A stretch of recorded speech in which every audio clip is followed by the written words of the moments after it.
لبيك اللهم لبيك لبيك لا شريك لك لبيك إن الحمد والنعمة لك والملك لا شريك لك. Assalamualaikum warahmatullahi wabarakatuh. Bismillah walhamdulillah assalatu wassalamu ala rasulillah wa ala alihi wa sahbihi wa man walah, amma ba'du. Para pemirsa muslimin muslimat Duyufur Rahman rahimakumullah. Berjumpa lagi di pengantar manasik haji dan umroh mandiri. Pada bagian 20 ini menerangkan tentang aktivitas ibadah jemaah haji pasca melaksanakan ibadah pada puncak haji di Ar-Musna, yakni di Arafah, Musdalifah, dan Mina. Sebagaimana biasa, disarankan bagi pemirsa yang akan melaksanakan ibadah haji, sambil menyimak keterangan aktivitas ibadah jemaah haji pasca Ar-Musna dalam konten ini, agar menyiapkan dan membuka buku panduan manasik haji dan umroh jika ada, guna memudahkan memahami semua yang diterangkan di sini. Aktivitas ibadah jemaah haji di Makkah pasca Ar-Musna. Aktivitas ibadah jemaah haji di Makkah pasca melaksanakan ibadah pada puncak haji di Ar-Musna, di Arafah, Musdalifah, dan Mina, yaitu melakukan tawaf ifadah dan tawaf wada. Tawaf ifadah. Tawaf ifadah adalah di antara rukun haji yang mesti dilakukan. Jika tidak dilakukan, maka hajinya tidak sah. Tawaf ifadah bisa pula disebut dengan istilah tawaf ziarah atau tawaf fardu, dan disebut pula tawaf rukun, karena ia merupakan rukun haji. Tawaf ifadah tidak lagi dilakukan dengan memakai kain ihram. Karena setelah menyelesaikan wukuf di Arafah, melempar jumrah akobah, dan tahallul dengan mencukur rambut atau memendekannya. Dengan demikian, jemaah haji boleh melepaskan kain ihram dan menggunakan pakaian biasa saat melakukan tawaf ifadah. Ketika akan mengerjakan tawaf ifadah, dimulai dengan berniat. Adapun lafadz niatnya. Allahumma inni nawaitu tawafa baitikal mu'azzama sab'ata aswatin fayassirhuli wa taqabbalhu minni. Bismillah. Allahu akbar walillahil hamd. Atau cukup di dalam hati mengucapkan, ya Allah, sesungguhnya aku berniat melakukan tawaf di Baitullah yang mulia ini sebanyak 7 putaran, maka mudahkanlah bagiku dan terimalah dariku. Bismillah. Allahu akbar walillahil hamd. Tawaf dimulai dari rukun Hajar Aswad, dan Ka'bah berada di sebelah kiri. Mengelilingi Ka'bah sebanyak 7 kali putaran, 3 putaran pertama dilakukan dengan ramal, yakni berjalan cepat, 4 putaran berikutnya dengan berjalan biasa.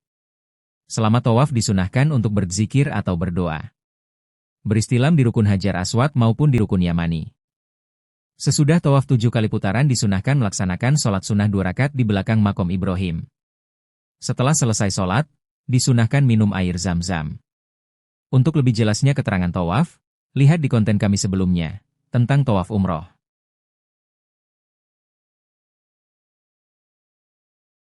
Hal-hal yang perlu diperhatikan. 1. Tawaf ifadah harus dilakukan dalam keadaan suci. 2. Bagi jemaah perempuan, tawaf dilakukan dengan suara lirih, sedangkan bagi jemaah laki-laki diperbolehkan bersuara lantang ketika membaca doa atau membaca bacaan-bacaan tawaf. 3. Tawaf ifadah sunnah dilakukan sebelum hari tasyrik berakhir, dan maksimal waktunya sebelum mengerjakan tawaf wada. 4. Dianjurkan selama tawaf untuk membaca doa-doa, seperti doa akan memulai tawaf, doa saat mencapai rukun Yamani, dan doa saat mencapai rukun Hajar Aswad. Apabila jemaah sudah melaksanakan tawaf sebagaimana tersebut di atas, maka dilanjutkan untuk melaksanakan sa'i antara Bukit Sofa dan Marwah sebanyak 7 kali bolak-balik, yang dimulai dari Bukit Sofa. Untuk lebih jelasnya, dapat dilihat di dalam konten kami sebelumnya, tentang sa'i. Sesudah pelaksanaan sa'i, maka jemaah haji mengerjakan tahallul. Tahallul yang dimaksud adalah tahallul tsani, yang merupakan tahallul kedua setelah menyelesaikan rangkaian ibadah haji, termasuk tawaf ifadah dan sa'i. Setelah tahallul tsani, semua larangan ihram diangkat, termasuk larangan berhubungan suami istri. Adapun tahallul awal atau tahallul asgor, sudah dilakukan setelah melempar jumroh akobah di Mina. Tawaf ifadah bagi wanita haid. Apabila ada jemaah haji wanita yang haid setelah pulang dari Mina, maka dapat melakukan langkah-langkah sebagai berikut. Apabila masa tinggalnya di Makkah masih lama, agar ia menunggu hingga suci dari haid, dan selanjutnya melaksanakan tawaf ifadah dan sa'i serta tahallul. Jika ia segera pulang, hendaknya dia mengamat-amati waktu jeda suci. Maksudnya, ketika sementara darah haid tidak keluar, dan diperkirakan cukup menggunakan pembalut yang rapat, yang tidak memungkinkan darah menetes, maka segeralah dia melakukan tawaf ifadah, sa'i, serta tahallul. Jika setelah tawaf darah haidnya keluar lagi, maka masa jeda suci tadi dihukumi suci, dan tawafnya sah. Perlu diketahui, bahwa menurut pendapat Imam Hanafi membolehkan wanita melakukan tawaf ifadah dalam kondisi haid, tetapi dikenakan dam, berupa 1 ekor unta. Begitu pula Imam Ahmad, membolehkan wanita tawaf ifadah dalam kondisi haid, tetapi dikenakan dam, berupa 1 ekor kambing. Jika kondisi darurat, karena segera pulang dan tidak punya uang cukup untuk membayar dam, maka jemaah wanita dimaksud dapat menggunakan pendapat Ibnu Taimiyah dan Ibnu Qayyim, yang mana keduanya tidak menjadikan suci sebagai syarat sah tawaf. Sehingga jemaah tersebut dapat melaksanakan tawaf ifadah dan sa'i tanpa dikenakan dam. Badal tawaf ifadah dan sa'i. Jemaah yang sakit berat, dan secara medis sulit diharapkan kesembuhannya, termasuk lansia yang lemah, sakit, dan uzur, maka tawaf ifadahnya dapat dibadalkan oleh jemaah lainnya, atau petugas kloternya. Artinya, jemaah lainnya, atau petugas kloternya dapat mewakilinya untuk pelaksanaan tawaf ifadah. Badal tawaf ifadah sebagaimana tersebut di atas, hukumnya boleh, dan tawaf ifadahnya sah. Alasannya, haji sendiri boleh dibadalkan secara keseluruhan, apalagi membadalkan sebagiannya. Untuk lebih jelasnya hal ini, lihat Fatwa Ar-Ramli, Adho, bin Abi Rabah, Fatwa Al-Azhar, Fatwa Zadul Haq.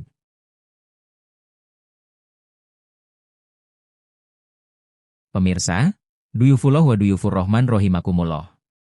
Selanjutnya akan diterangkan tentang tawaf wada. Tawaf wada adalah tawaf perpisahan yang dilakukan jemaah haji yang akan meninggalkan Makkah. Tawaf wada menjadi ritual perpisahan terakhir jemaah haji dengan Ka'bah sebelum kembali ke tanah air. Tawaf wada merupakan ungkapan penghormatan dan rasa syukur atas ibadah yang telah dijalankan.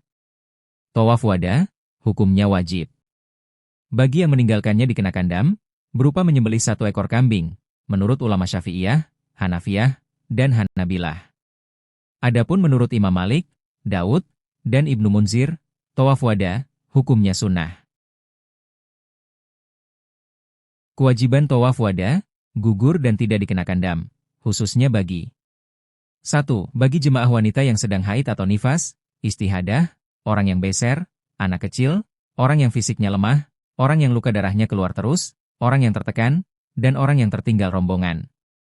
2. Bagi jemaah haji yang lemah karena usia atau sakit, sehingga mengalami kesulitan atau masyakot jika melaksanakan tawaf wada. Apakah tawaf wada dapat disatukan pelaksanaannya dengan tawaf ifadah? Ya, tawaf wada dapat disatukan pelaksanaannya dengan tawaf ifadah, yaitu 1. Bagi jemaah dalam kondisi uzur, misalnya sakit yang menjadikannya sangat berat atau tidak memungkinkan melaksanakan keduanya secara terpisah. 2. Bagi jemaah dalam masa tinggalnya di Makkah sangat terbatas, karena harus segera pulang ke tanah air, khususnya jemaah haji gelombang 1 kloter awal. Sehubungan tawaf wada dan tawaf ifadah, ulama Maliki dan Hambali memperbolehkan menggabungkan keduanya dalam 1 kali tawaf dengan niat ganda. Cara melakukan tawaf wada yang digabungkan dengan tawaf ifadah, yaitu, saat melakukan tawaf, niatkan tawaf ifadah terlebih dahulu. Setelah itu, niatkan juga tawaf wada sebagai penghormatan terakhir kepada Ka'bah sebelum meninggalkan Makkah. Adapun tata cara tawaf tetap sama seperti biasanya, yaitu dengan mengelilingi Ka'bah sebanyak 7 kali putaran. Perbedaan hanya terletak pada niat yang dipersatukan dalam 1 kali pelaksanaan. Dengan niat menggabungkan kedua tawaf tersebut, jemaah haji akan memperoleh pahala dari kedua tawaf sekaligus, yaitu pahala tawaf ifadah dan tawaf wada. Melakukan tawaf ifadah dan wada bersamaan dengan niat ganda adalah solusi yang diperbolehkan dan dianjurkan oleh sebagian ulama, terutama bagi jemaah haji yang kesulitan atau tidak memungkinkan melakukan kedua tawaf secara terpisah. Dengan begitu, jemaah haji dapat melaksanakan ibadah haji dengan lebih mudah dan tetap mendapatkan pahala dari kedua tawaf tersebut. Waktu dan pelaksanaan tawaf wada. 1. Tawaf wada, dilaksanakan paling lambat 12 jam sebelum jadwal keberangkatan kembali ke tanah air. 2. Tawaf wada, dilakukan tanpa mengenakan pakaian ihram. 3. Wanita yang sedang haid, diberikan keringanan dan tidak diwajibkan melakukan tawaf wada, tetapi cukup berdoa di depan pintu gerbang Masjidil Haram. 4. Tawaf wada, dikerjakan sebagaimana mengerjakan tawaf lainnya, namun tidak disertai sa'i dan tahallul. Setelah melakukan tawaf wada, jemaah kembali ke hotel, mempersiapkan bekal perjalanan pulang ke tanah air bagi jemaah haji gelombang 1, dan atau melanjutkan perjalanan ke Madinah bagi jemaah haji gelombang 2. Perlu diperhatikan, setelah melaksanakan tawaf wada, jemaah juga diperbolehkan beristirahat atau tidur, maupun melakukan aktivitas lainnya.